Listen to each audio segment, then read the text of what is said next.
Hey you guys, it's Jen's Haunts and More. And what does that mean? Well, a couple months ago, I had been saying that I'm ready to branch out. I mostly build for Halloween and share those projects.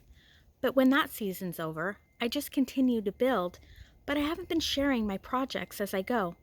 So I decided if I make something that I think is interesting, that maybe someone else would want to make, I'll just throw it up here and you guys can decide if you'd like to watch or not.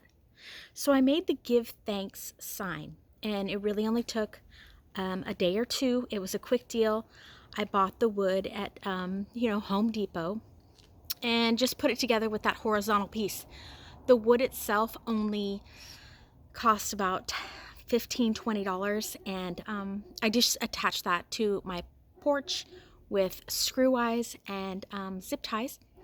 And the bow, I had that material in the garage already from a past project, and I just put that together with a hot glue gun. I don't use wire or anything like that.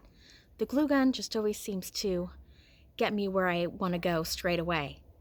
So the only thing that I did a little different here was I put these letters on here first with pencil and made sure my spacing was pretty good, because I kind of eyeball a lot of stuff, which doesn't always mean that it's right.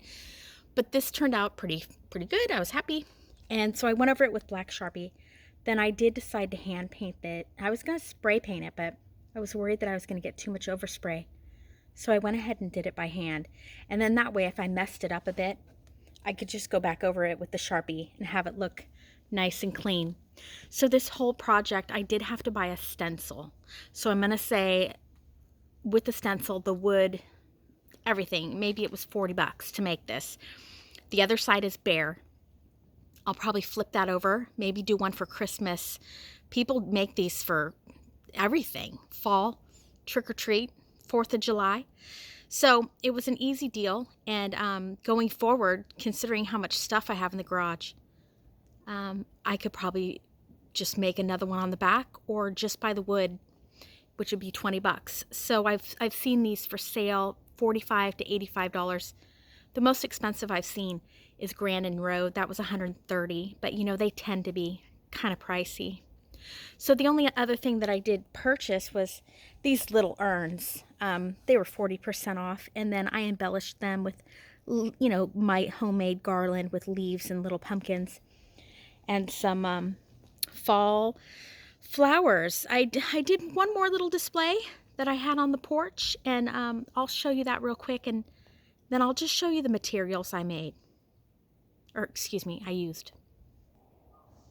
I also had this little bit of fall on the front porch. And why is it now in the backyard? Well, my husband, he likes Christmas, and it has begun. So I can't really say anything because I start my Halloween in September. So here's Thanksgiving in the backyard. Here's some of the materials I used. I used this smaller stencil for the give at the top, and just the Sharpie and the store-bought acrylic paint. I use a lot of that. This was a little fancier than I wanted and a bit too small. So this was the new font that I purchased, and Art Minds. So I got this at Michael's for about $20. And then here's the brown paint and the orange paint, but I'll use that orange paint on something else. And of course the ribbon I already had in the garage. So that was it. It was pretty darn easy. So my next project, which would be kind of big, and I'd probably vlog a couple videos on that, I'm considering making a Christmas sleigh, and people jump in it and take pictures, in front of your house. I'm considering that. So if I do decide to make that, I'll probably vlog it. You guys will be able to tell what the video is about by the thumbnail, You can decide if you want to watch it or not. But so, if you guys want to make one of these signs, that's how I made mine. It was, I think it turned out really well. And it was pretty darn inexpensive. So that's it for now, you guys. If this is the first time you've checked in on my channel, thanks for stopping by. Please like and subscribe if you haven't already. And I will talk to you later.